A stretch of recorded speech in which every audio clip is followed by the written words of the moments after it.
അന്ന് ലോകത്തെ മുഴുവനും ആവേശത്തിലാക്കിക്കൊണ്ടായിരുന്നു ആ വാർത്ത പുറത്തു വന്നിരുന്നത്. ബാറ്റ്മാൻ ബിഗിൻസ് എന്ന വമ്പൻ വിജയമായ സിനിമയുടെ രണ്ടാം ഭാഗം അണിയറയിൽ ഒരുങ്ങുന്നു.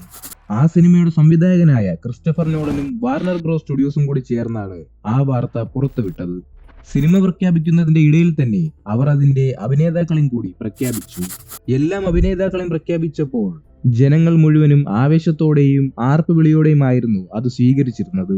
എന്നാൽ അതിന്റെ വില്ലനെ പ്രഖ്യാപിച്ചപ്പോൾ അവരുടെ ആവേശം അടങ്ങി. ഇവനെയൊക്കെയാണോ വില്ലനായി ക്രിസ്റ്റഫർ നോളൻ തിരഞ്ഞെടുത്തിരിക്കുന്നത് എന്നുള്ള ആലോചനയിലായിരുന്നു ജനങ്ങൾക്ക് മാത്രമായിരുന്നില്ല ആ നിരാശ. ആ സിനിമയുടെ പ്രൊഡക്ഷൻ കൈകാര്യം ചെയ്യുന്ന വാർണർ ബ്രോസ് സ്റ്റുഡിയോസിനും ആ വില്ലനിൽ താല്പര്യമില്ലായിരുന്നു. കാരണം ഒരു വില്ലനാവാനുള്ള ഒരു ശരീരമായിരുന്നില്ല അയാളുടേത്. അതുമാത്രമല്ല, അധികം താരമൂല്യമില്ലാത്ത ഒരു നടനും കൂടിയായിരുന്നു അയാൾ. പക്ഷെ ക്രിസ്റ്റഫർ നോളൻ താൻ തിരഞ്ഞെടുത്ത വില്ലനിൽ വിശ്വാസമുണ്ടായിരുന്നു. അങ്ങനെ ലോകത്തെയും മാധ്യമങ്ങളെയും നിരാശയാക്കിക്കൊണ്ട് അവർ ആ ചലച്ചിത്രം വെള്ളിത്തിരയിൽ എത്തിച്ചു. പക്ഷെ റിലീസിന് ശേഷം ലോകം കണ്ട ഏറ്റവും മികച്ചതും ക്രൂരതയും നിറഞ്ഞ ഒരു വില്ലനായി ആ കഥാപാത്രം മാറി. ഇതിന്റെ മുകളിൽ ഒരു വില്ലനിന് വരാനില്ലെന്നും മാധ്യമങ്ങൾ വിധിയെഴുതി. എല്ലാവരും പരിഹസിച്ചു വിട്ട ആ വ്യക്തി അതിന്റെ തൊട്ടടുത്ത വർഷം നേടിയെടുത്തത് 12 അവാർഡുകളായിരുന്നു. അതിലെ ഒന്ന് ഓസ്കാറും. അദ്ദേഹത്തിന്റെ പേരാണ് And the Oscar goes to Heath Ledger in The Dark Knight.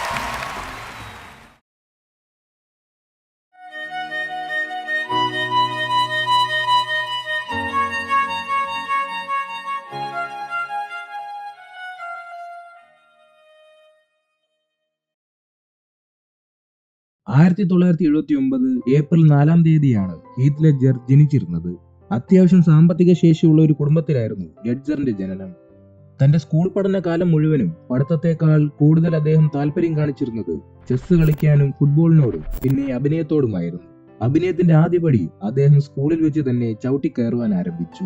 അങ്ങനെ സന്തോഷത്തോടെ ആഘോഷിച്ചു പൊയ്ക്കൊണ്ടിരുന്ന അദ്ദേഹത്തിന്റെ ബാല്യകാലത്തിന് അപ്രതീക്ഷിതമായി ഒരു ക്ഷതമേറ്റു. അദ്ദേഹത്തിന്റെ മാതാപിതാക്കൾ തന്റെ 10ാം വയസ്സിൽ തന്നെ വേർപിരിയുകയാണ്. ആ വേദന അദ്ദേഹത്തെ വർഷങ്ങളോളം വേട്ടയാടിക്കൊണ്ടേയിരുന്നു. അങ്ങനെ വിഷാദരോഗം പിടിപെട്ട ലെഡ്ജറിന് അതിൽ നിന്നും എങ്ങനെയെങ്കിലും കരകയറിയാലേ കഴിയുള്ളൂ എന്ന് തോന്നി. ലെഡ്ജറിന്റെ സഹോദരി ഒരു തിയേറ്റർ ആർട്ടിസ്റ്റ് ആയിരുന്നു. അങ്ങനെ അദ്ദേഹം ചേച്ചിയോടൊപ്പം സമയം ചിലവിടാൻ ആരംഭിച്ചു. കൂടെ അഭിനയം പഠിച്ച് നന്നാക്കാനും തുടങ്ങി. അങ്ങനെ 90കളുടെ തുടക്കകാലത്ത് അദ്ദേഹം ഓസ്ട്രേലിയൻ ടെലിവിഷൻ സീരീസായ ക്ലൗണിംഗ് അറൗണ്ടിൽ ആദ്യമായി അഭിനയിച്ചു തുടങ്ങി.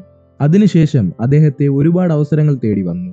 അങ്ങനെ 97 അദ്ദേഹത്തിന് TV സീരീസിൽ നിന്നും സിനിമയിൽ ഒരു അവസരം ലഭിച്ചു. ബ്ലാക്ക് റോക്ക് എന്ന ഒരു ഓസ്ട്രേലിയൻ ചലച്ചിത്രമായിരുന്നു അത്. ശേഷം അവസരങ്ങൾ കൂടുതൽ ലഭിക്കുവാനായി 98 അദ്ദേഹം അമേരിക്കയിലേക്ക് വണ്ടി കയറി. 99 അദ്ദേഹത്തിന്റെ ആദ്യ ഹോളിവുഡ് സിനിമയായ 10 Things I Hate About You റിലീസാവുകയാണ്. അദ്ദേഹത്തിന് ആ സിനിമ കൊണ്ട് ജനങ്ങളുടെ ഇടയിൽ വലിയൊരു സ്വാധീനം ഉണ്ടാക്കിയെടുക്കുവാൻ സാധിച്ചു. അങ്ങനെ 2000ന്റെ തുടക്കകാലത്ത് മെൽ ഗിബ്സൺ നായകനായ ദി പാട്രിയോട്ട് എന്ന സിനിമയിൽ അദ്ദേഹത്തിന്റെ മൂത്ത മകനായിട്ട് ലെഡ്ജറിന് വേഷം ലഭിച്ചു. ലെഡ്ജറിന് ഒരു പ്രത്യേകതയുണ്ട്. ഒരു കഥാപാത്രം ലഭിച്ചാൽ ആ കഥാപാത്രത്തെ തന്നിലേക്ക് ആവാഹിച്ച് ആ കഥാപാത്രമായി അഭിനയിക്കാതെ ക്യാമറയ്ക്ക് മുമ്പിൽ ജീവിച്ച് കാണിക്കുമായിരുന്നു അദ്ദേഹം. സംവിധായകർ കട്ട് പറഞ്ഞാലും അദ്ദേഹം ആ കഥാപാത്രമായി തന്നെ ജീവിച്ചു കൊണ്ടേയിരുന്നു. അങ്ങനെ കുറച്ച് സിനിമകൾ അഭിനയിച്ചതിന് ശേഷം ലെഡ്ജറിന്റെ കഴിവും സിനിമയ്ക്ക് വേണ്ടിയിട്ടുള്ള സമർപ്പണവും കണ്ട ക്രിസ്റ്റഫർ നോളൻ അദ്ദേഹത്തെ തന്റെ പുതിയ ചിത്രമായ ദി ഡാർക്ക് നൈറ്റിലെ ജോക്കർ എന്ന വില്ലൻ കഥാപാത്രം നൽകി.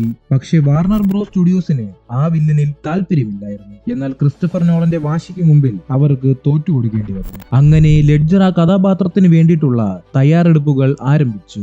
ആ കഥാപാത്രം തന്നിലേക്ക് ആവാഹിക്കുവാൻ വേണ്ടി ഒരു ഹോട്ടൽ മുറിയിൽ 6 ആഴ്ചയോളം അദ്ദേഹം ഒറ്റയ്ക്ക് താമസിച്ചു. 8 മണിക്കൂർ ഉറങ്ങിക്കൊണ്ടിരുന്ന ലെഡ്ജർ തന്റെ ഉറക്കം 2 മണിക്കൂറിലേക്ക് കുറച്ചു. അങ്ങനെ 6 ആഴ്ചയ്ക്ക് ശേഷം അദ്ദേഹം ഷൂട്ടിംഗ് ആരംഭിച്ചു. ആ സമയത്തോടെ തന്നെ ലെഡ്ജർ ഒരു സൈക്കോയായി മാറിയിരുന്നു. ആ കഥാപാത്രത്തിന് വേണ്ടിയിരുന്നതും അത് തന്നെയാണ്. ശേഷം ഷൂട്ടിംഗ് സെറ്റിലും അദ്ദേഹം വിചിത്രമായി പെരുമാറാൻ തുടങ്ങി. സ്കേറ്റിംഗ് ഇഷ്ടമുള്ള ലെഡ്ജർ ആ കഥാപാത്രത്തിന്റെ വേഷമണിഞ്ഞ് സ്കേറ്റിംഗ് നടത്തി സെറ്റിലുള്ള എല്ലാവരെയും ഭയപ്പെടുത്തുമായിരുന്നു. അതുമാത്രമല്ല, നോളന്റെ സ്ക്രിപ്റ്റിലില്ലാത്ത ഒരുപാട് കാര്യങ്ങൾ ലെഡ്ജർ തന്റെ കയ്യിൽ നിന്നും വിട്ട് ചെയ്തതായിരുന്നു.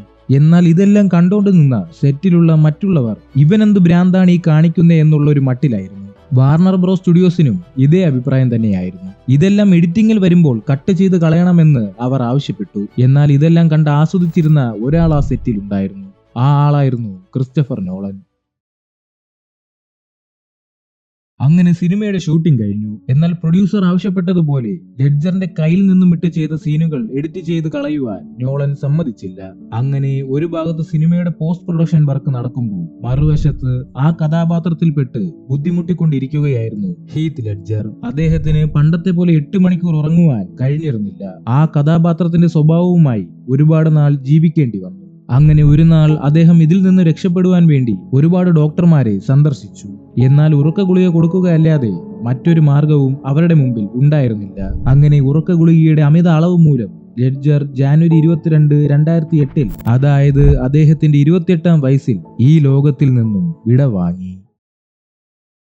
അങ്ങനെ 6 മാസങ്ങൾക്ക് ശേഷം ദി ഡാർക്ക് നൈറ്റ് എന്ന ലെഡ്ജർ അഭിനയിച്ച സിനിമ റിലീസായി. ചിത്രം വിജയിക്കുമെന്ന് നോളന് വിശ്വാസമുണ്ടായിരുന്നു. എന്നാൽ റിലീസിന് ശേഷം നോളന്റെ കണക്ക് കൂട്ടലുകളെല്ലാം തെറ്റിപ്പോയി. താൻ വിചാരിച്ചതിനേക്കാൾ 100 മടങ്ങ് വരവേൽപ്പായിരുന്നു ആ ചിത്രത്തിന് ലഭിച്ചിരുന്നത്. നായകനേക്കാൾ ജനങ്ങൾ സ്വീകരിച്ചത് ലെഡ്ജർ ചെയ്തു വെച്ച ജോക്കർ എന്ന ആ കഥാപാത്രമായിരുന്നു. അങ്ങനെ ഹീത്ത് ലെഡ്ജർ തന്റെ മരണശേഷം ആ ഒരു ഒറ്റ കഥാപാത്രം കൊണ്ട് ലോകമൊട്ടാകെ ആരാധകരെ ഉണ്ടാക്കി. ആദ്യമായിട്ടായിരുന്നു ലോക ചരിത്രത്തിൽ ഒരു വില്ലൻ കഥാപാത്രത്തിന് ഓസ്കാർ ലഭിക്കുന്നത്. ലെഡ്ജറിന്റെ 10ാം വയസ്സിൽ പിരിഞ്ഞുപോയ തന്റെ മാതാപിതാക്കളായിരുന്നു ആ അവാർഡ് ഏറ്റുവാങ്ങാൻ വന്നിരുന്നത്.